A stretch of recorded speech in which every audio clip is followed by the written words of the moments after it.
Ha? Sigurado ka ha? Oo. Talo tayo.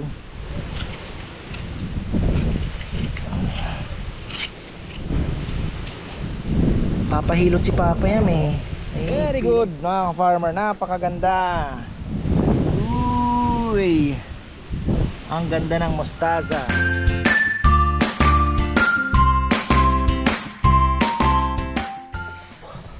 Isang magandang buhay.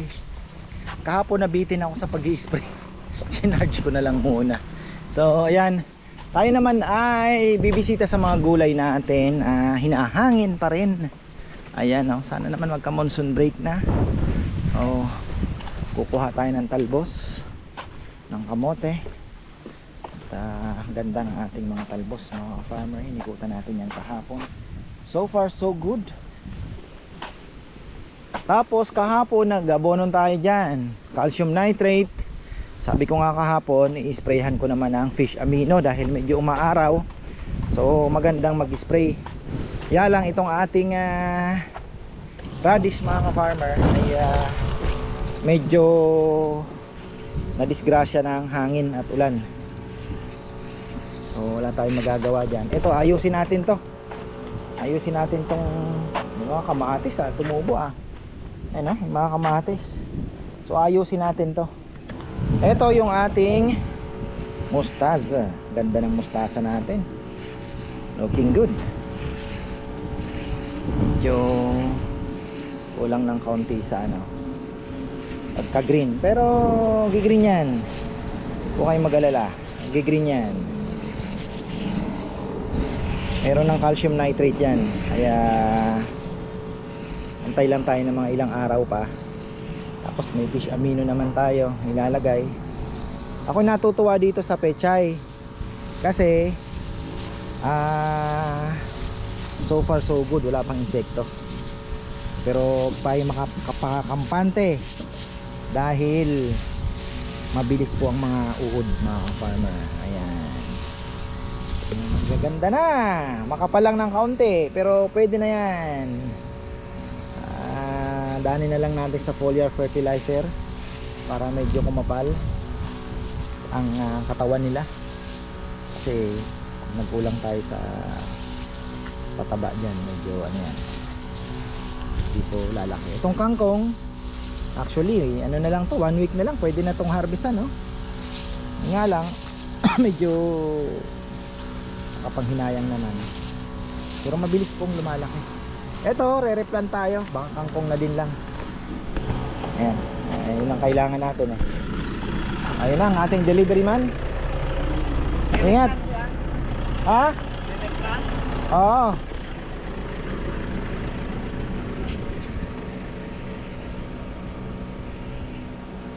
Mamaya-maya i-sprayhan po natin ang pang-insekto to. Meron ng mga lumilipad daming lumilipad. Kailangan natin itong pasadahan.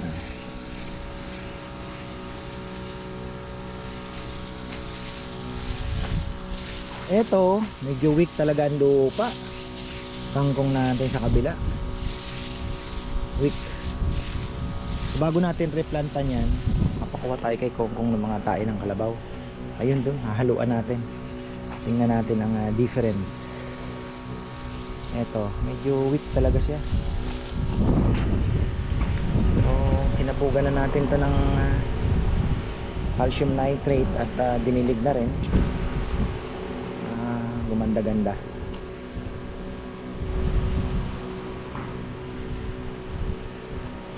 Napakaganda ng fish amino para sa kanila. Ito lang ang armas mo. Malaking bagay na po ito. Napakaganda na po para sa kanila. Lakas ng hangin.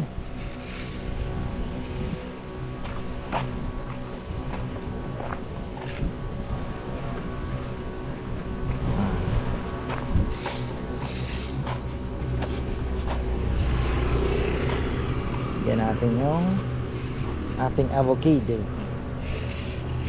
May napanood akong sa agribusiness, how it works. Has daw, pero ang lalaki naman. Sabi ko sana hindi ganun. Kasi kung has sana ang gusto ko, yung has ng Mexico, pero sa dahon pa lang po hindi na eh. Malabo na eh. Kaya duda ako eh. Yung sinabi ni tita na has, pero hindi pa naman tayo nawawala ng pag-asa. Baka po ibang has yun talaga. Ito, yung sinasabi nilang has, ang lalaki ng dahon eh. Yung has po na nakikita natin sa Mexico, hindi ganyan. Wala na. Bigyan pa yung kalamansi kahit papano. Yung orchid dinaanan ko na rin. Dinaanan ko po uli. Wala na. Wala na. Dito sa talbos.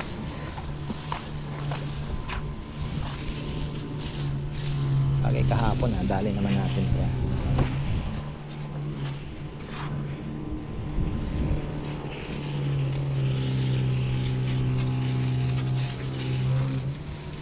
Fish amino acid kasi nakakatulong talaga sa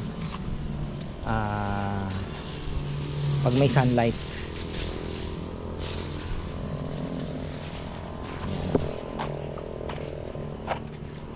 Okay na. Ito, kapalinis natin oh. Tapos replant ng talbos ng kamote pa rin. Ayan na. Ka-farmer. Tapos na sila Kongkong, finally natapos na sa pigeon loft. Ayun, kapananghalian na at resume na uli ng trabaho. At ngayon tayo po ay ang lalaki ng bunga ng ating sili. May gulay. Ito ang tunay. Kaya sabi ko sa kanya, lalagyan mo ng wag mong bibitawan sa 0060. Pag naglagay ka ng triple 14, lalagyan mo ng 0060 yung potassium. Kasi yung potassium po nagpapalaki ng bunga. Ayan. Kapal oh, grabe. Sobrang kapal. So marami pang kongkong kasi pag hindi natin binigyan ng instruction, gahanap siya na magagawa. Pero sana ito oh, 'di ba? Minsan kasi nasa palengke ako, darating ako 9 o'clock. Nakita ko siya na andun na. Ay di ko na, hinintay ko nang matapos. So ayun po. Ngayon sabi ko sa kanya, kumuha siya ng kain ng kalabaw at ihahalo ko dito. Kasi babaguhin natin yung structure ng ating lupa. Haluan po natin ng Carabao manure. Tingnan natin kung mas magiging mataba, mga ka-farmer. Ayan, mamaya mag-i-spray tayo. Grabe ang lakas ng amihan. Stormy weather. Grabe. Baga, tama na please. I miss Masinloc na. Tama na. So ito may kumakain na. Tining oh. Pwede nating bawasan talaga ito. Kailangan na nating siksik ng lupa. Ayan. Kasi pababali na din po yan. Tingnan nyo. Tingnan nyo oh. Medyo humahaba na din po.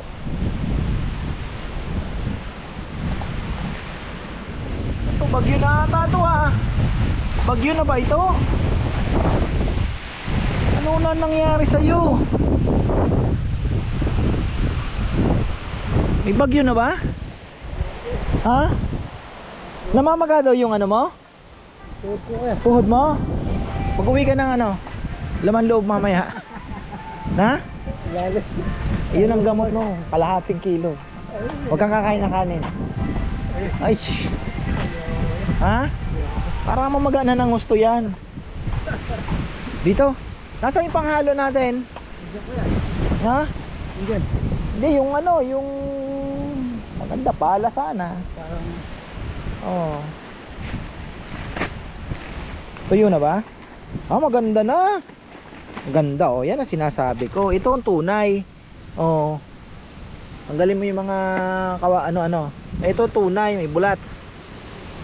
Kailangan mahalo ng konti ito. Bulate. Sige pa. Mga 4 kong. Lalaban na yan.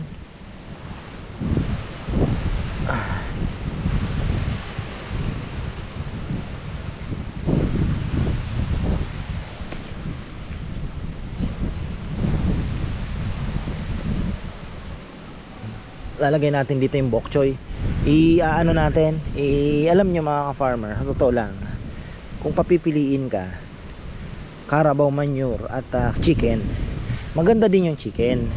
Ang problema sa chicken, dapat well composted. Pero ito, hindi ko po alam bakit weak po ito, weak yung ating nakuha. Hindi siya ganun kaganda. So haluan natin ng Carabao manure. Maganda pa sa Carabao manure, hindi po siya ganun kainit. Hindi ko mga 4 pwede na siguro. Ang sarap maghalo-halo ng puro ata ito puro kakapal. Tingnan nyo ang magiging diferensya ng ng Carabao manure. Maganda nga sana kung talagang kakaririn lang talaga yung pagkukompost, yung mga dahon na acacia, ang dami po yung mga nalaglag, yun isa sandwich mo ng kahit fresh po na Carabao manure, then dump ka ng layer ng dahon, then Carabao manure na naman, then tapos ganon, tapos basa-basain nyo lang. Naku, napakaganda. Para kung gusto mong mabilis pong makompost, pwede mong lagyan din ng urea para mas mainit siya, mabilis po siya. So dahon pa, ang ganda. Kaya lang tayong time ganda sana may dalawa kang taong kukuha. Pagka medyo maluwag-luwag na po sila, ayoko naman kasing istorbohin. Pang natin, pang halaman natin, makaganda sana na. Mga 4 pwede na siguro. Ay, tanggalin natin to.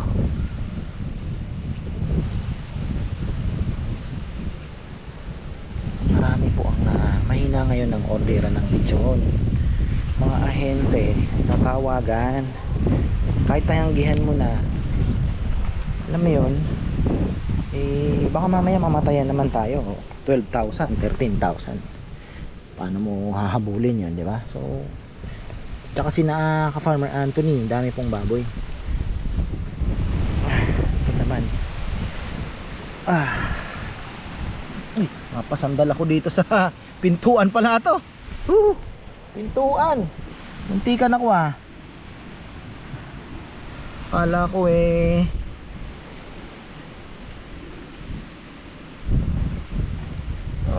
may mga damo ng tumubo.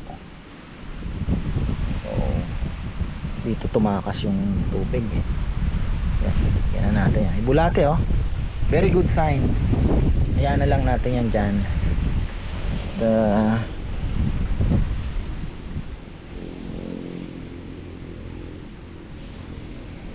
Hindi talaga maganda yung ating nakuha na parang puro ipa.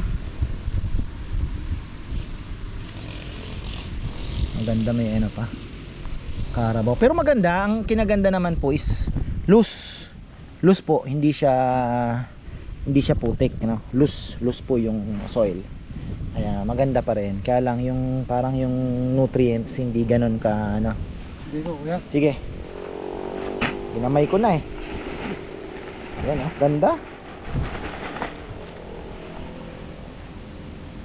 Marami pa bang yan? Baka lupa na to kung namoy ko Sigurado ka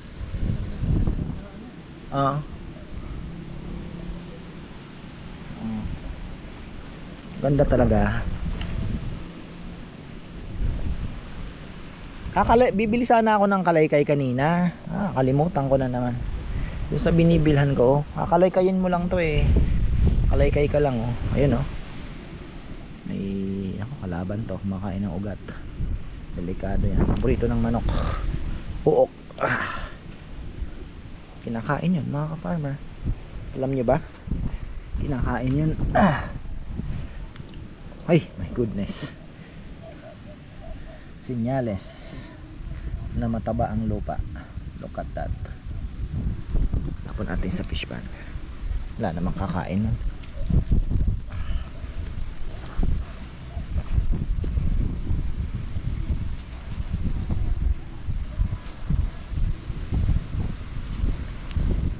orchids ay ano muna tayo, stop muna tayo dahil ilang araw na content natin ay orchids mga farmer. Pero syempre marami pa tayong hinihintay. Marami pa tayong hinihintay. Ganda ng lupa oh. Kulang lang talaga sa, alam nyo na, kulang sa sustansya.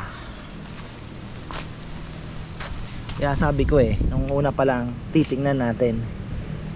Tabachoy. Ganda oh. Oh.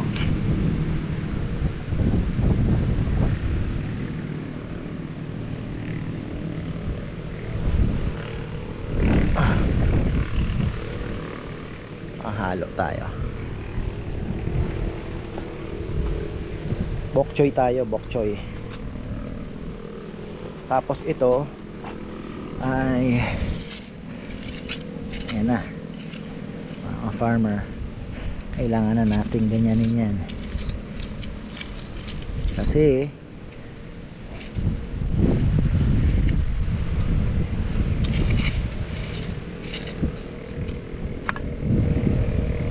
ang kalaban natin ay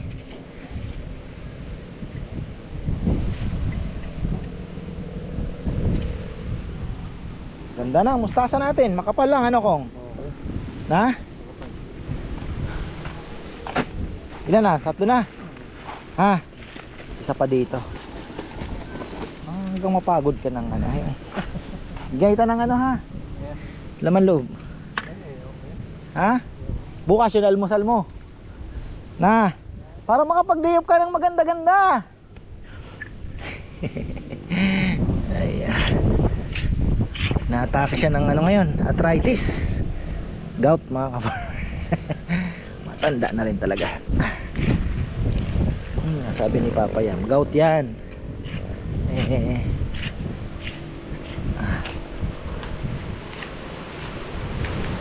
Grabe naman. Grabe naman. Lakas ng hangin oh. Oh.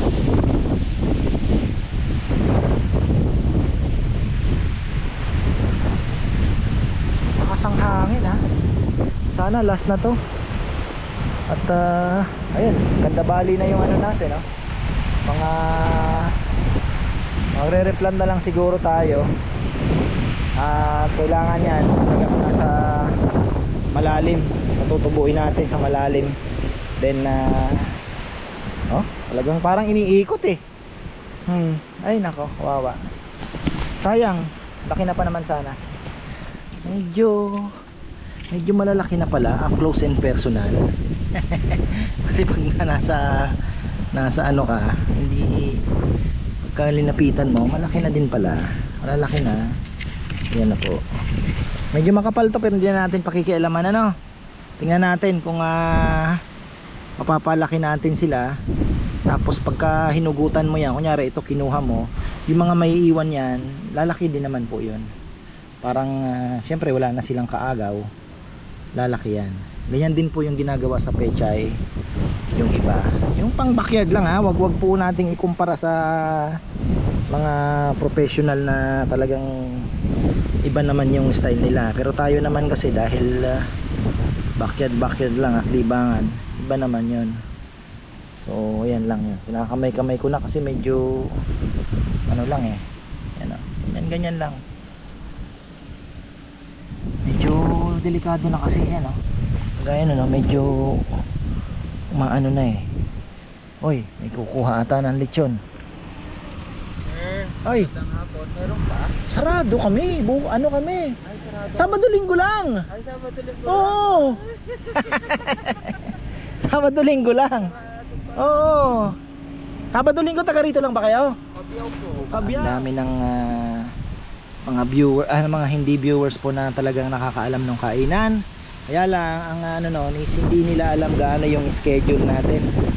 Sa mga viewers alam nila. Ayun, yun lang ang kaibahan. Pero hindi naman tayo pwedeng mag-araw-araw. Talo tayo.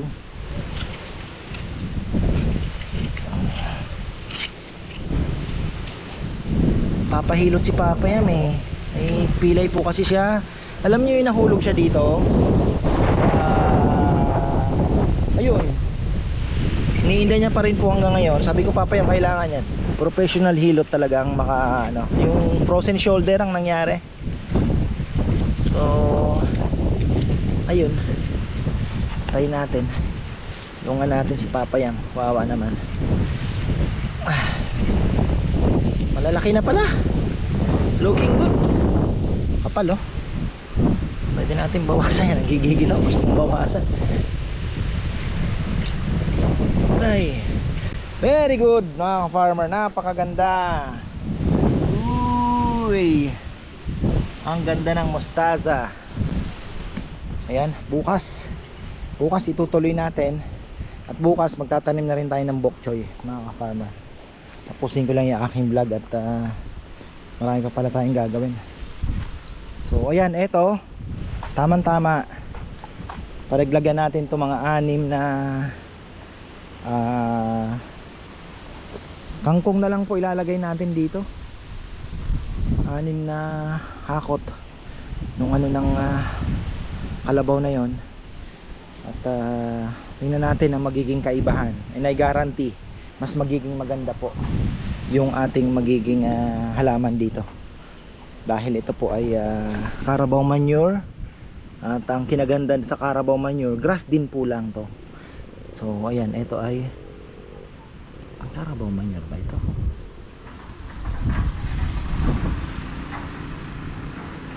Siguro tayo po ng kalabaw ito.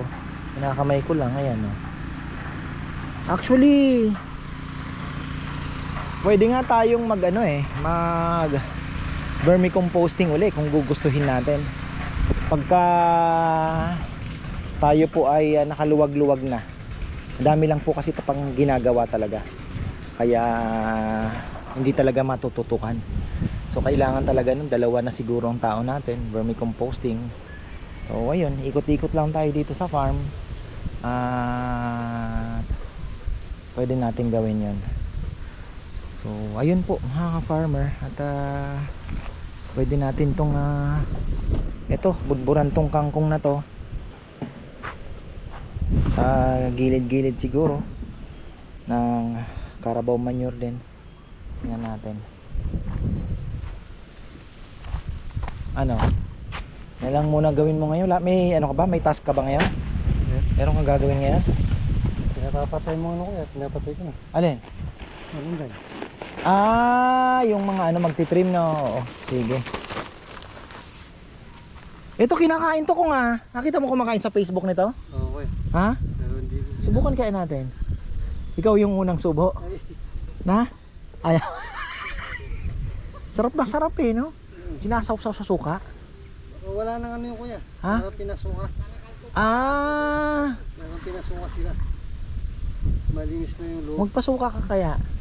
Ulam natin bukas. Hindi ko naman alam kuya kung anong Ha? sukain yan. Hindi ko alam kung anong. Wag na. Baka ikamatay pa natin. Mga 6 ha, lagay mo na ay mga joke lang natin yan mga ka-farmer. Tayo naman nagsasaya lang dito. Ayan, wag naman ang didibdiban ng iba. Tingnan natin to. Ay di kaya. Para kasing ganyan no. 'Di ba? Bagay may calcium nitrate na yan, pero sabi ko nga I'm not satisfied. So pagka nag-trim pala tayo, kasi titrim lang natin to kasi pag trinim mo, tutubo naman po uli yan. So doon na natin patatabain. Gagawa tayo ng dami kong gustong gawin, hindi ko naman magawa-gawa. Yung mga pinutol-putol po na mga balat ng saging, ang dami namin balat ng saging dyan, yung pinaghahalo-halo niyan. Bababad mo pala doon sa tubig yun, parang papabulokin mo sa tubig. After 2 weeks pwede mo na siyang ipangdilig. Napakaganda ring fertilizer. Tapos pwede rin po tayong gumawa, yung pangdilig mo naman is yung Carabao manure, ano mo sa tubig, babad mo lang, yun po ang ipandidilig mo. Maganda din yun. Ayan, maganda din po. So ayan, sabi ko kay Kongkong 6 ito. Tapos hintayin natin. Bukas po ayusin natin. Ito naman ang gagawin natin bukas. Gardening tayo bukas. So ayan, marami pong salamat at magandang buhay. Magandang buhay talaga. Napakaganda ng buhay mga farmer. Ayan. Ay. So haluan natin to ng Carabao manure and hintayin natin. Gaganda po sila. Gaganda yan. Ayan po ang aking may gagaranti sa inyo. Kasi ayan na may uod may bulate ayan So yan po ang mga sign na maganda talaga yung ating lupa.